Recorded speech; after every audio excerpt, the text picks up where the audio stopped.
오늘 2021년도 추수감사절 주신 하나님께 정말 감사드립니다. 감사.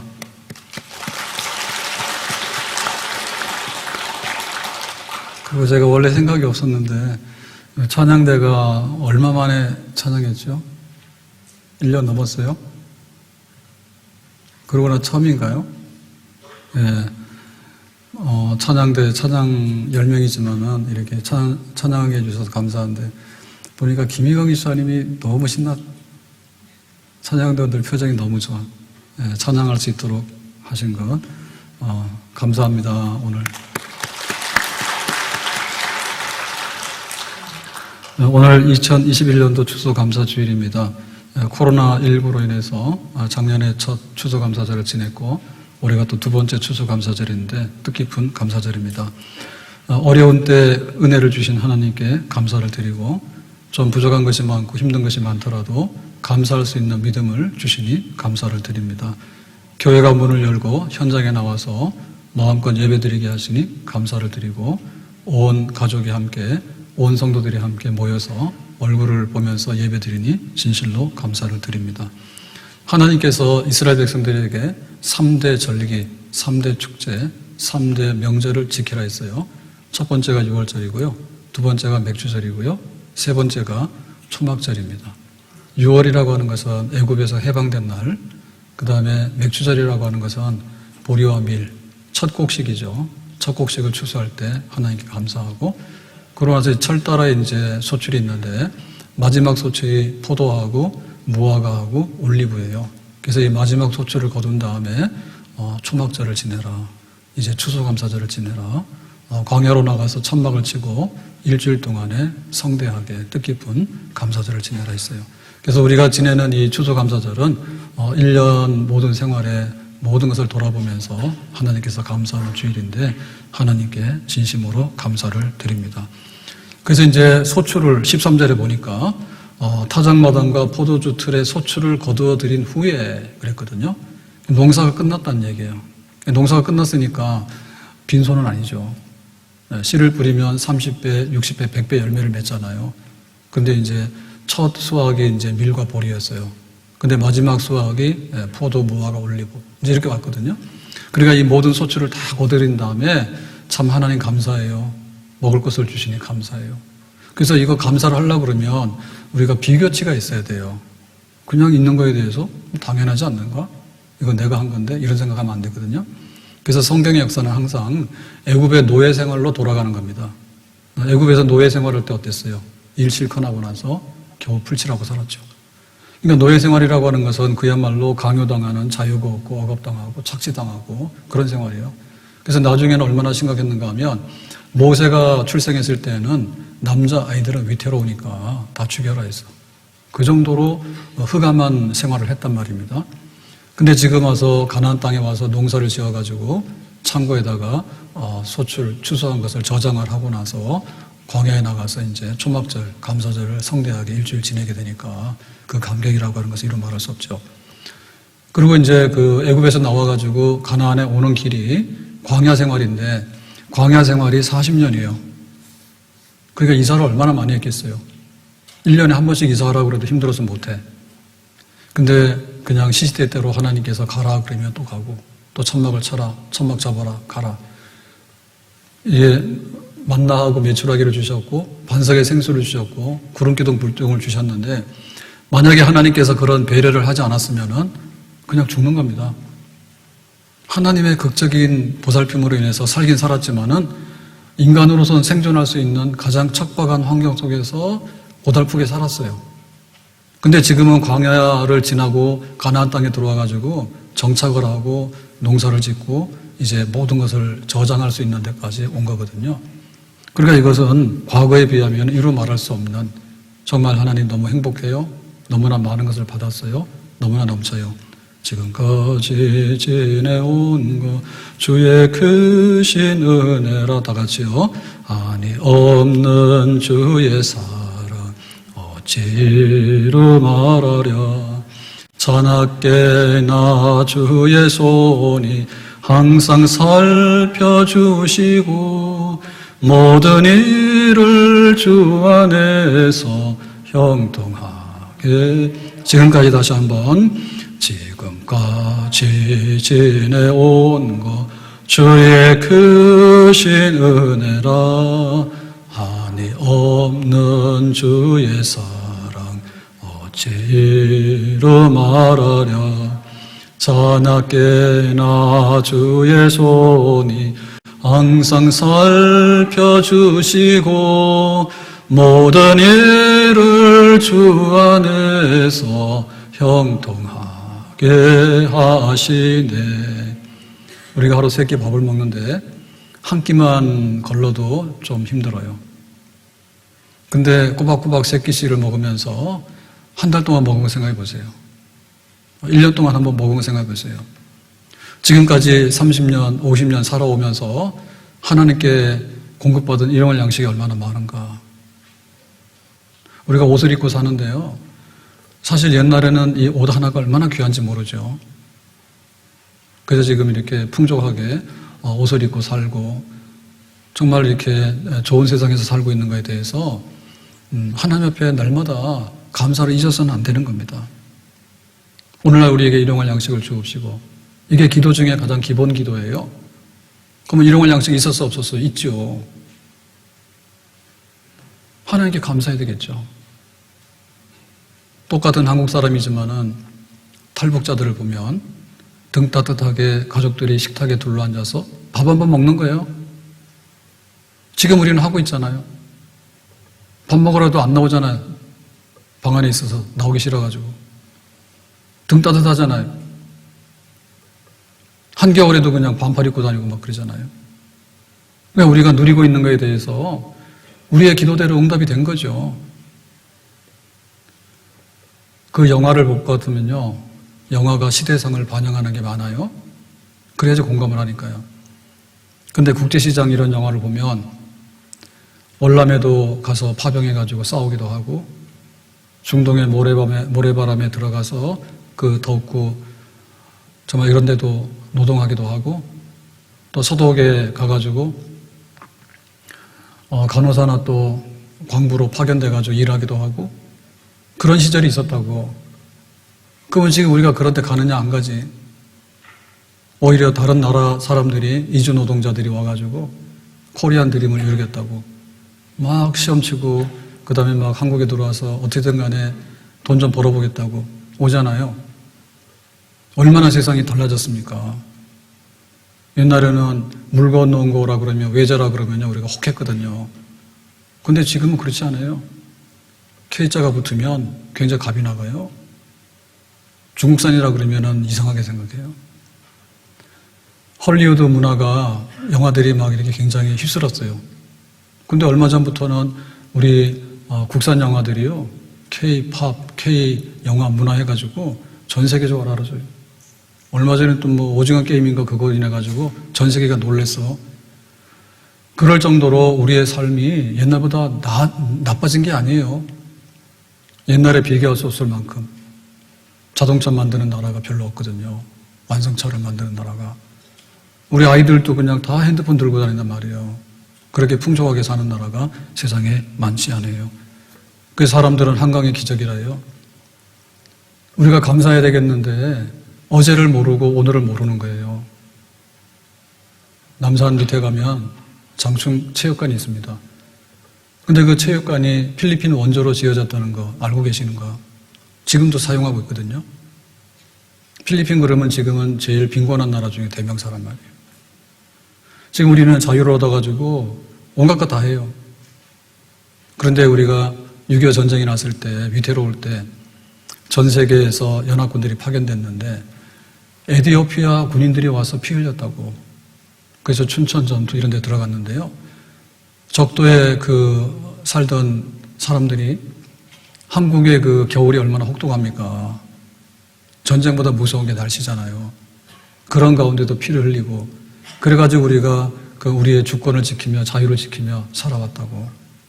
근데 지금 우리가 아프리카 사람들 어떻게 보느냐, 동남아 사람들 어떻게 보느냐, 하찮게 보잖아요. 그래서는 안 되겠죠. 하나님께서 이 땅에 주신 은혜가 얼마나 크고, 우리가 빈곤에서 벗어나고 우리의 그 열악한 환경. 돌잔치, 100일 잔치를 할 수밖에 없습니다. 100일 동안 살아온 게 너무 고마워요. 돌을 맞이하도록 살아온 게 너무 고마워요. 그래서 잔치했던 거예요. 사실 지금은 부모님들 자랑이지 애들하고 별로 상관이 없어요. 유아 사망률이 엄청 높아가지고 아프리카보다도 유아 사망률이 높았어요, 우리나라가. 그리고 아이들이 태어나면 죽는 아이들이 부지기수로 많았거든요. 예방접종이 안 되잖아요. 그러니까 막 각생 그 질병에 노출돼가지고요. 그것 때문에 장애를 입은 게 굉장히 많습니다. 막 소아마비부터 시작해가지고 얼마나 많아요. 근데 지금 우리나라는 의료 선진국이 됐거든요. 그래가지고는 뭐 병원 가는 게 얼마나 혜택이 많은지, 더군다나 막 임상 수준도 높지만은 보험이 잘 돼 있어가지고 적은 돈을 가지고서도 병원에 마음껏 출입할 수 있는 좋은 세상이 됐어요. 더군다나 일산에는 대학병원이 많아. 대학병원도 3차 병원이면 가기 어려운데 다 2차 병원이요. 그래서 웬만하면은 그냥 의료소 없이도 막 가니까 우리가 누리고 있는 혜택이 얼마나 많은지 몰라요. 제가 94년도 12월 달에 일산으로 왔는데요. 그때만 하더라도 서울을 나가려고 하면 굉장히 힘들었어요. 그래가지고는 저는 모르는데 버스를 타고 나가면 그야말로 콩나물시루를 하죠. 그죠? 탈 수도 없을 정도로 빽빽하게 타가지고 그 출퇴근했다고. 근데 지금은 전철이 많이 좋아져가지고 전철 출퇴근 시간에 보면 사람들이 와르르 모였다가 또 내리고 나면 흩어지는데요. 그 많은 사람들이 직장을 다니면서 출퇴근 생활하고 있는 걸 보면 불과 한 20년 사이의 얘기지만은 일산 땅도 얼마나 좋아졌는지 모릅니다. 제주도에 올레길이 열렸다 해가지고 신기하다 했어요. 그래서 제주도를 막 가고 그랬는데 우리나라 전국에 올레길이 없는 데가 거의 없어요. 더군다나 우리 일산에는 산책로들이 너무나 많이 잘 돼 있어가지고 그냥 뭐 밤낮으로 나와서 걸어다니면 돼. 그러니까 우리가 누리는 혜택, 우리가 굉장히 생존 경쟁이 힘들고 또 우리의 삶의 뿌리가 힘들고 그런 건 여전히 있습니다. 그럼에도 불구하고 때때로 우리는 지난 날들을 돌아보면서 소출을 거둔 다음에 창고에 들여놓은 다음에 너희들이 애굽에서 노예 생활하면서 얻어맞기나 했지 일하고도 돈도 못 받았고 광야 생활을 걸어가면서 죽지 않아서 살 정도로 척박한 데서 헤매고 살았는데 이제 와서 이렇게 농사를 지어서 정착을 해가지고 풍족하니 감사하지 않는가라고 할 때 예라고 답할 수밖에 없잖아요. 우리의 생활도 예라고 답해야 되죠. 의식주를 공급해 주신 하나님, 우리의 삶의 질이 높아지면 높아졌지 낮아지지 않았잖아요. 하나님께 감사해야 되겠죠. 크게 눈을 뜨고 감사하다고, 사실이 그렇다고 진실로 아멘한다고 우리의 감사를 하나님 앞에 고백해야 될 줄로 믿습니다. 하나님의 은혜로 있을 데 없는 자 왜 구속하여 주는지 난 알 수 없도다. 내가 믿고 다 같이요. 내가 믿고 또 의지함은 내 모든 형편하시는 주님 늘 돌보아 주실 것을 나는 확실히 아네. 내가 믿고 또 의지함은 내 모든 형편하시는 주님 늘 돌보아 주실 것을 나는 확실히 아네. 하나님 우리 구원하시죠. 구원은 죽은 자를 살려낸다는 뜻이거든요. 독생자를 아끼지 않고 내어주신 이가 무엇을 더 아끼겠는가. 그러니까 하나님은 우리에게 구원을 한 다음에 네가 알아서 하라고 그렇게 방치하거나 무책임하거나 무관심하지 않아요. 부모 중에는 자녀를 출산했지만은 돌보지 못하는 부모들이 있지만 하나님은 우리에게 생명을 주시고 더 풍성하게 주시고 더 윤택하게 해주시고 더 골고루 넘치게 해주시는 하나님인 줄로 믿습니다. 우리를 구원하신 하나님, 의식주에서 풍족하게 공급하신 하나님, 우리의 가는 길을 평탄하게 열어주신 하나님, 눈동자와 같이 안전하게 지켜주신 하나님, 구원은 시작이란 말입니다. 구원에서 천국에 들어가는 그날까지 우리의 필요한 모든 것들을 때때로 알맞게 공급하시는 하나님이 되는 줄로 믿습니다. 눈을 떠라. 그래서 오늘은 가장 기본적인 것부터 다시 확인을 해야 되겠는데요. 제가 생각이 딱 떠서 나서 사진을 보여드리려고 해요. 사진을 준비했습니다. 보세요. 자, 저 어디서 봤습니까? 예. 허겁지겁 오신 분들은 못 봤을 거고, 1층 로비로 들어오신 분들은 봤을 거예요. 저기 1층 로비에 있는 거예요. 3층 로비에도 있거든요. 그래서 가족 사진 찍으라니까 오늘 가족 사진 찍더라고. 온 가족이 와서 예배 드리는 게 얼마나 큰 추억입니까? 예배 끝나고 식구들 거기 앉아서 사진 하나 찍고 가세요. 2021년도 추수감사주일. 1년에 한 번 오는 날. 내년에 어떨지 몰라. 자, 그래서 저거를 감상을 해야 되겠는데, 뭐 우리가 굉장히 익숙하잖아요. 과일 바구니, 야채입니다. 제일 큰 거부터 볼까요? 제일 큰 건 뭐예요? 답을 빨리빨리 해야지 진도 빨리 나가요. 호박. 예. 그 다음에 또 제일 익숙한 게 뭡니까? 바나나. 노란 바나나. 또 배. 그 다음에 또 뭐 사과. 그 다음에 감. 그 다음에 모가. 그 다음에 또 대파. 또 뭐 있어요? 파프리카. 아보카도. 예, 그래서 제가 어제 저 녹색이 뭔가 해가지고 갑자기 생각이 안 났어요. 그래서 제가 인터넷에 찾아봤어. 콜라비라고. 콜라비 아시냐고 했더니 다 알고 있더라고. 다 아세요? 예, 저는 저거 잘 안 먹어봐서 잘 모르겠어요. 콜라비. 콜라비는 순무하고, 양배추하고, 섞여가지고 나온 거래요. 콜라비. 보라색으로 된 거. 자, 근데 저걸 보면서 기분 나빠요? 기분 좋아요? 네, 좋지요. 그래서 이렇게 스트레스가 쌓이면은, 마트 가가지고 과일 한번 딱 보세요. 근데 저것도 감상하는 법이 있는 거예요. 만약에 저 색상이, 온갖 색상이 다 있잖아요. 빨간 거, 노란 거, 파란 거, 그 다음에 뭐 다 있는데, 만약에 저놈을 갖다 새카맣게 다 했으면 어떻게 될까? 바나나도 새카맣고, 배도 새카맣고, 사과도 새까맣고 호박도 새까맣고 그러면 어떻게 될까? 예, 별로 안 좋죠. 그래서 저 고유의 색이 있잖아요. 저 고유의 색이 그게 이제 품종입니다. 품종. 과일, 야채, 채소가 있는데 나름대로는 모양도 있지만 색상이 다 화려해요. 그러니까 저거 보면서 고맙죠. 저 누구 작품이에요? 하나님 작품이에요. 아멘? 그러니까 우리가 감사하는데 우리의 감사함에 대해서 우리는 너무나 이 감사 지수가 떨어져. 뭔가 바늘로 딱 찔리면 아야 그러는데 하나님께서 좋은 거 막 주시더라도 몰라. 눈치를 못 채. 그렇게 눈치를 못 채가지고 어떻게 사냐고 세상을. 눈치가 빨라야지. 멋지네. 이렇게 생각이 들어야죠. 자, 그러면 저거가 끝났느냐면 끝난 게 아니에요. 저거 하다 보니까 오늘 목사님이 과일 장사, 야채 장사 하시냐고 그러더라고. 주부들 앞에서 말하기 좀 뭐한데 나름대로 한번 해보겠습니다. 왜냐하면은 제가 해독 주스하고 야채 주스라고 하는 거 있잖아요. 그거를 해요. 집에서. 제 담당이에요. 그래서 항상 당근하고 그 다음에 브로콜리하고 그 다음에 뭐 당근하고 또 토마토하고 뭐 이렇게 해요. 배추, 양배추. 적채, 보라색 쓰는데요. 그거를 이제 이렇게 씻어가지고 칼로 잘라가지고 스팀으로 2분 동안 짜가지고 믹서로 갈아가지고 이렇게 하는데 그걸 하니까 제가 옛날에 몰랐던 걸 느낀 거예요. 저 색이 참 아름답다는 생각도 해봤고요. 그 다음에 뭐냐면 향이 그 다음에가 진짜예요. 향이. 당근 있잖아요. 당근 사러 가면은 세척 당근도 있고 흙 당근도 있잖아요. 뭘 사요? 흙 당근을 산다고. 흙당근은 더러워요. 흙이 묻어서. 그럼 어떻게 돼? 씻어야 되잖아요. 흙당근을. 씻어도 별로 매력적이지 않아요. 근데 이제 그 당근 껍질을 벗겨야 되잖아요. 그럼 어떻게 합니까? 감자칼이죠. 껍질 벗기는 칼 있잖아요. 촥 하면 금방 됩니다. 그러면은 당근 색이 나와. 당근 색이 제 색이 나오는 거예요. 그거를 껍질을 싹 벗기면.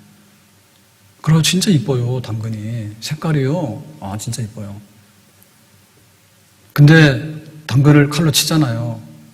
그 스팀을 하려고 하면 이제 얇게 썰어야 되는데요. 조그맣게 막 칼질하잖아요. 그러면 당근의 향이 올라오는데 진짜 좋아요. 당근 우습게 보시면 안 돼. 그래서 우리가 뭐 할 때 채찍 주고 당근 준다 하잖아요. 당근이 맛있는데 맛 있기 전에 향이 좋아. 당근 향이죠. 향이 진짜 좋다니까, 저게. 근데 그것만 그런 게 아니에요. 토마토가 생긴 거는 별로잖아요. 근데 토마토를 칼로 치잖아요. 4등분하고 막 8등분 하잖아요. 그러면 토마토도 향이 있습니다. 양배추죠. 양배추가 약간 비리잖아요. 그런데 보라색으로 된 적채는 훨씬 더 단단해요. 좀 비싸요. 지금 5,000원 넘어가요, 한 통에. 그런데 그 적채 같은 경우에도 그냥 있으면 향은 모르거든요. 색깔이 보라색이니까 이쁘긴 이뻐요. 그런데 그거를 이제 2쪽으로 내고 4쪽으로 내고 좀 여러 조각으로 내잖아요. 그러면 적채에서 나는 향이 굉장히 달달하고 향이 있어요. 그 재미로 제가 그거 할 때 행복한 거예요. 진짜 향이 있어요. 당근 향이 있고, 토마토 향이 있고, 적채 향이 있고, 뭐 바나나는 말할 것도 없죠, 그죠? 바나나는 또 탁 껍질 벗기면 향이 있고. 근데 그런 것들에 대해서 우리가 굉장히 이렇게 고맙다, 참 감사하다, 이렇게 좋은 것들이 우리의 그 식품인가? 이게 과일이고 이게 야채고 그런 건가? 새삼스럽게 쓸 때마다 느껴요. 근데 우리는 다 생략했단 말이에요. 잘 안 먹어요, 일단에. 그런데 막 토마토 같은 것도 이렇게 많이 드시면은 굉장히 좋은데 혈압도 막 떨어져요. 그러니까는 가공되지 않은 다른 조미료나 향신료를 넣지 않는 음식 그 원자재가 얼마나 좋은 것인가에 대해서 우리는 거의 잊어버리고 살아. 색깔부터 향부터. 그 다음에 그 가지고 있는 영양소가 얼마나 좋은지 모르죠. 우리가 화학으로 만든 약을 많이 먹지만 그 원 기본의 원리들은 천연식품에서 대부분 힌트를 얻잖아요. 천연식품에서. 그러니까 우리가 천연식품에서 얻는 이런 것들이 얼마나 많은 영향을 가지고 있는지, 좋은 요소를 가지고 있는지. 뭐 인삼 같은 거는 뭐 대표적인 약용 식물이잖아요. 약초들이 얼마나 많습니까? 그래서 뭐 한방이라고 하는 것이 보면은 진맥도 하지만은 치료도 하지만은 다 그 천연에 있는 것 중에서 그 약성분 있는 것들을 가져와 가지고 약을 만들어 가지고 옛날에는 그렇게 다 썼잖아요. 그러니까 우리가 누리고 있는 이 풍족함에 대해서 사실 우리는 편의성 때문에 그 모든 것들을 잊어버리고 산다고. 그것만이 아니에요. 제가 한때 몰라가지고 뭐 햇반을 먹긴 먹지만 햇반 좋다 얘기를 했는데요. 뭐 햇반 필요하면 드세요. 근데 전기밥솥이지만은 밥이 잘 돼요. 그러니까는 이제 밥이 뜸들입니다 해가지고 그 다음에 이제 김 스팀이 이제 나와가지고 그 다음에 이제 다 밥이 다 익었습니다. 이제 땡땡땡 알려주잖아요. 친절하게. 그러면은 이제 밥솥 열어가지고 이렇게 잘 섞어야 되죠. 그럴 때 밥 익어가지고 잘 익은 밥 냄새를 맡으면서 행복감을 느껴보셨는가? 안 됐네. 그러니까 밥 냄새가 얼마나 구수한지 몰라. 그거 정도로 이렇게 우리가 이렇게 풍족하게 그거를 느끼며 산다 그러면은 많은 부분 굉장히 세상이 행복할 것 같아. 그냥 가서 막 돈 주고 막 2만 원짜리, 3만 원짜리 사 먹는데 막 양념을 너무 해가지고 이게 뭔지도 모르고 맛은 있는 것 같은데 그러니까는 감사함이 없는 거잖아요. 예? 쌀 하나가, 잡곡 하나가, 곡식 하나가 밥으로 익어가는 그런 과정들 그만이 아니죠. 커피를 이길 수가 없다 지금요. 천지가 커피 세상이 되어버렸다고. 커피 콩이 발견돼가지고 이거를 가공해서 먹었는데 뭐 유럽 사람들이 먹다가 이게 전 세계로 퍼져나갔는데 우리도 그 커피 믹서를 먹었잖아요 주로. 근데 지금 이게 바뀌어가지고는 그냥 이렇게 아메리카노도 먹고 뭐 여러 가지 가공해서 먹는데 얼마나 커피가 많이 우리 생활 속에 들어왔는지 몰라. 근데 커피 마시는 거는 향부터잖아요, 그죠? 예, 커피 향이 쫙 돌면은 많이 행복하잖아요. 커피를 마시면서 카페인도 없고 뭐 나름대로 얻는 게 있잖아요. 뭐 커피 마시면 싸우는 건 안 하는 것 같아. 커피 마시면서 다투고 싸웁니까? 주먹질하면서? 대부분 그거 안 해요. 싸우고 나서 먹든지, 싸우기 전에 먹든지 하지.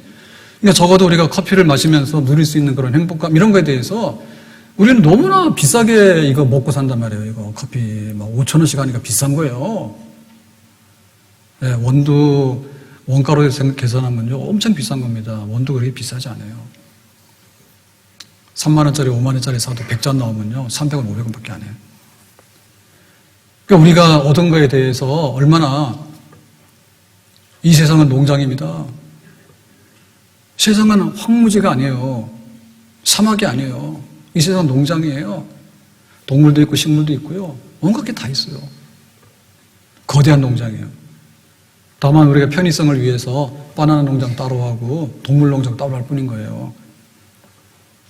모든 이 세상의 생태계가 생육 번성 다스리고 지배해서 하나님께서 우리에게 살아갈 수 있는 환경들을 전부 다 만들어 놨기 때문에 정말 훌륭한 농장이야. 농장 주인이 누구예요? 하나님이야. 그래가지고 씨앗도 주고 종자도 주고 그래서 우리가 먹고 사는 세상이 그렇게 해서 계획되어지고 운영이 되어지는 거죠. 때를 따라서 비를 내리기도 하고 그렇게 하는 거죠.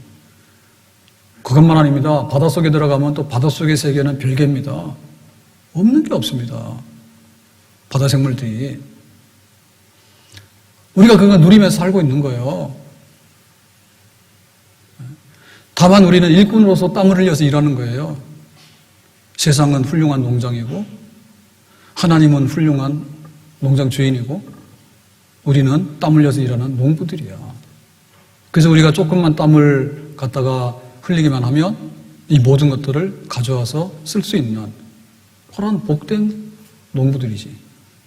그래서 오곡백과 풍성한 열매를 주신 하나님께 감사.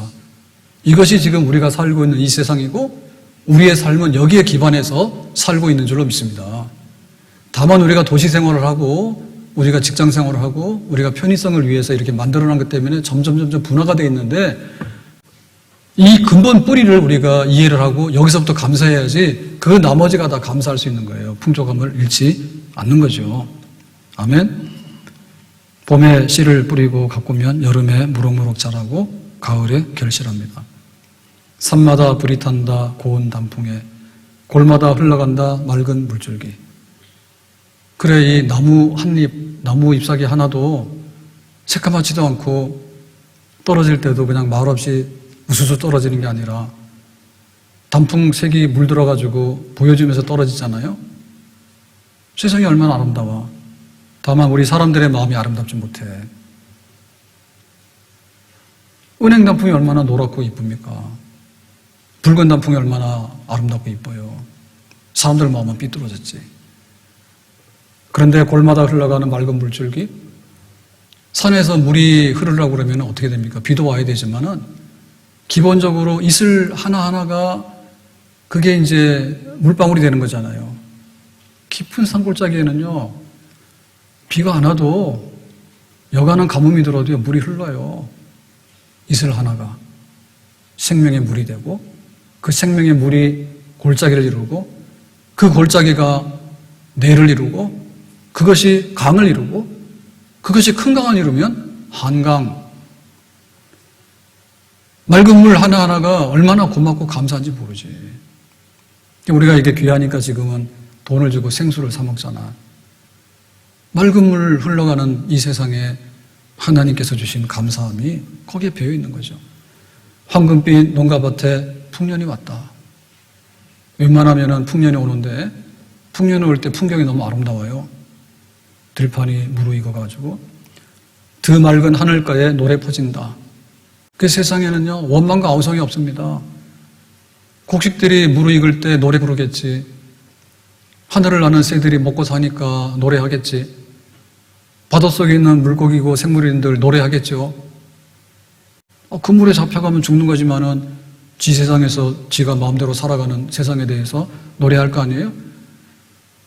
바닷물 속부터 시작해가지고 이 육지 땅부터 시작해가지고 하늘을 나는 저기 꼭대기까지 우주 만물에 노래가 퍼져나가는 감사함이 퍼져나가는 그런 것들이 우리가 보지 못하는 사실적인 현실이에요.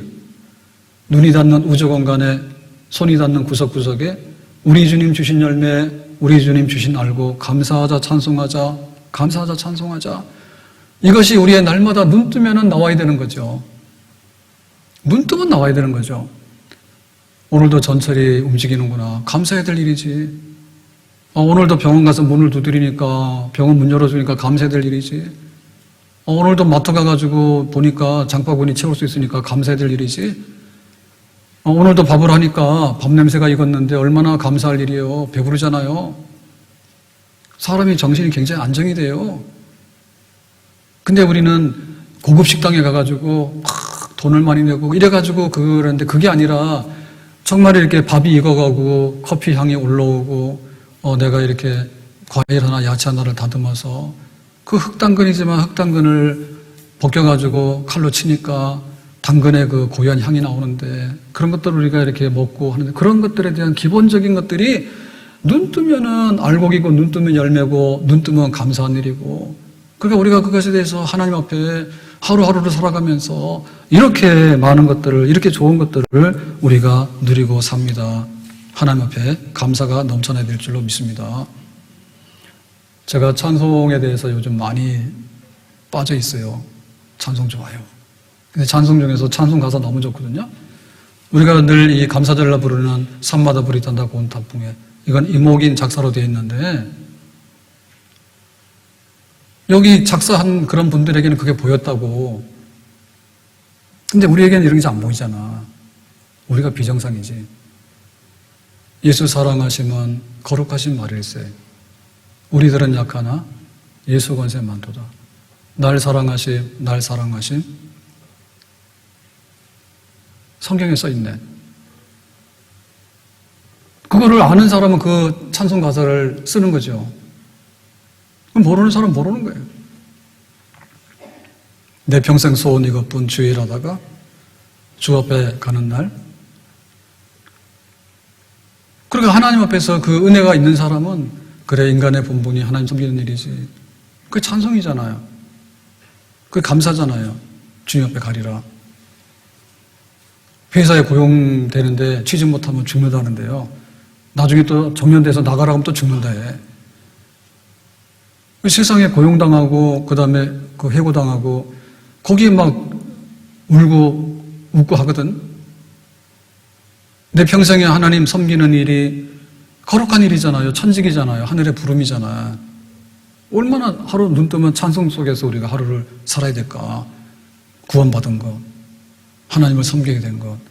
근데 우리가 이렇게 혜택을 누리면서 먹고 마시고 색깔별로 그 다음에 막 영양소별로 또 철을 따라서 그래가지고 철 따라서 생선도 그냥 안 나오잖아요. 방어철이 돌아왔대.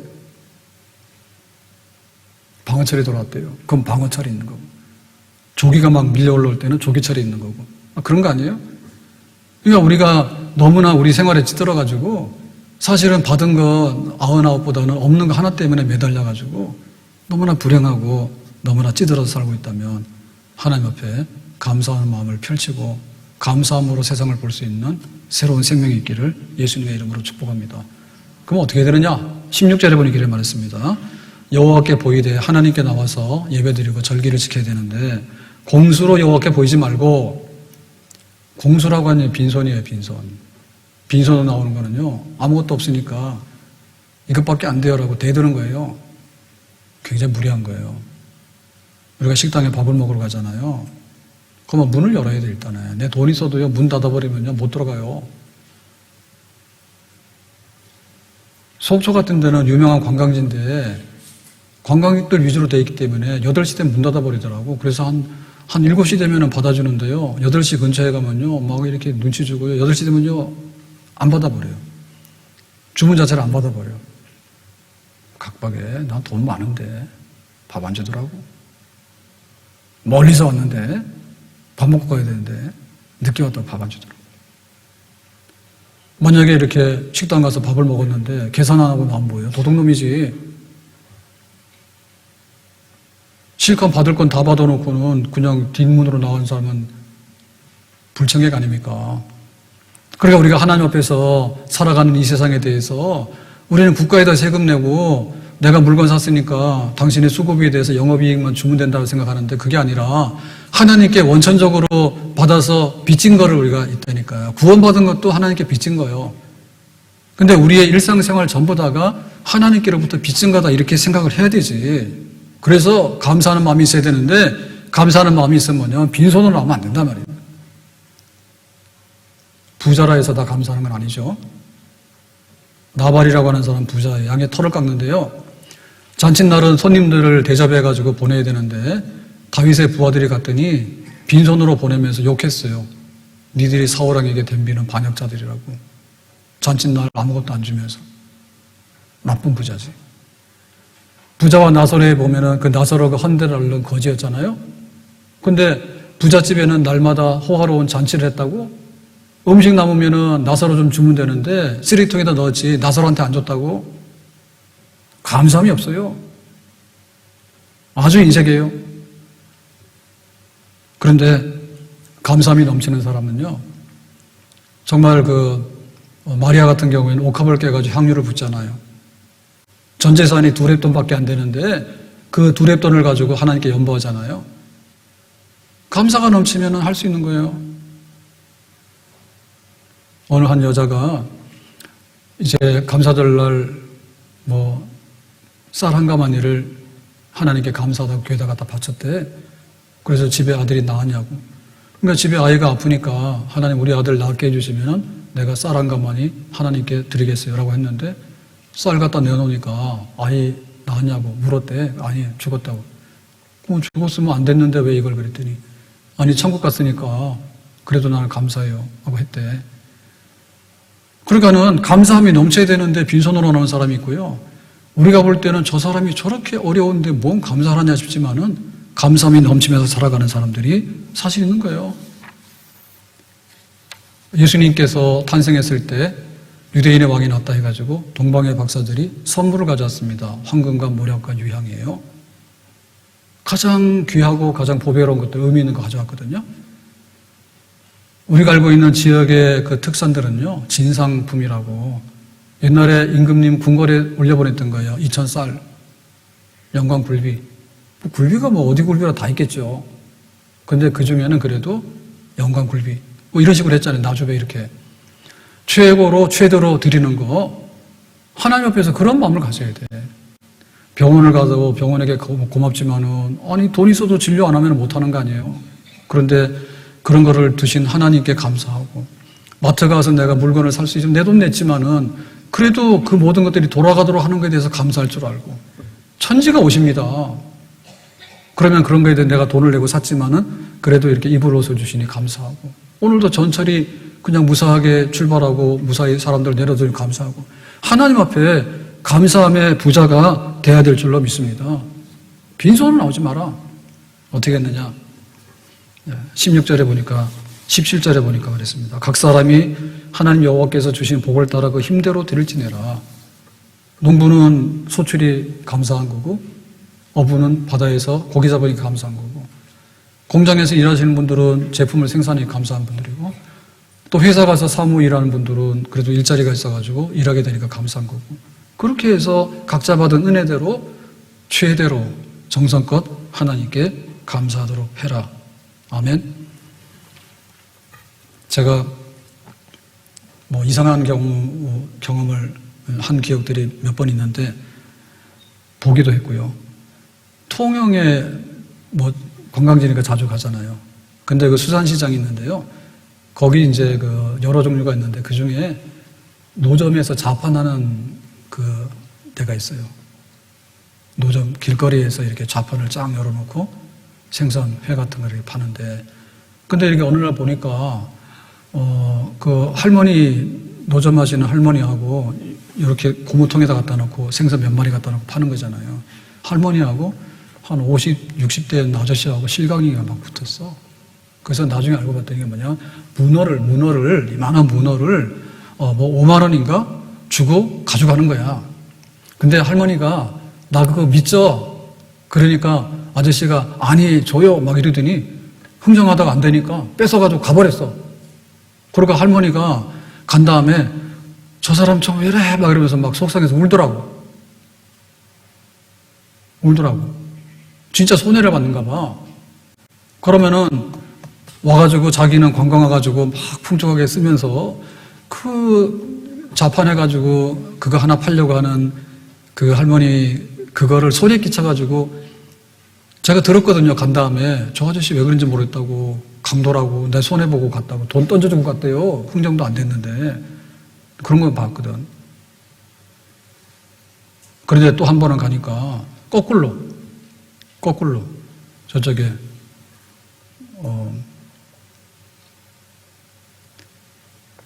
주문진인가 어딘가 거기 갔을 때인데 거기는 거꾸로더라고. 좀 이른 아침에나 그랬어요. 그래가지고 젊은 분인데 한 40 나이가 안 된 것 같아. 그래서 뭐 이거 얼마예요? 막 이렇게 했거든요. 그랬더니 뭐 얼마예요 하다가는 안 사고 갔어. 그랬더니 거기는 할머니가 아니라 아주머니인데요. 막 성질이 막 나가지고 이런 거예요. 계시도 못했는데 재수없게 그런다면서 막 욕을 하는 거예요. 그러니까 이 남자가 욕을 먹으면서 싸울 생각을 못해. 너무나 험악하게 하니까. 그러니까 막 도망가더라고.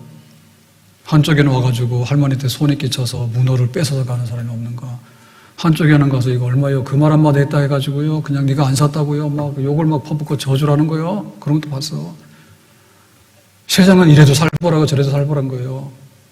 우리가 하나님을 섬기며 살아가는데 우리의 부족한 게 뭐냐 할 때 하나님 주세요. 이건 너무 잘하더라고.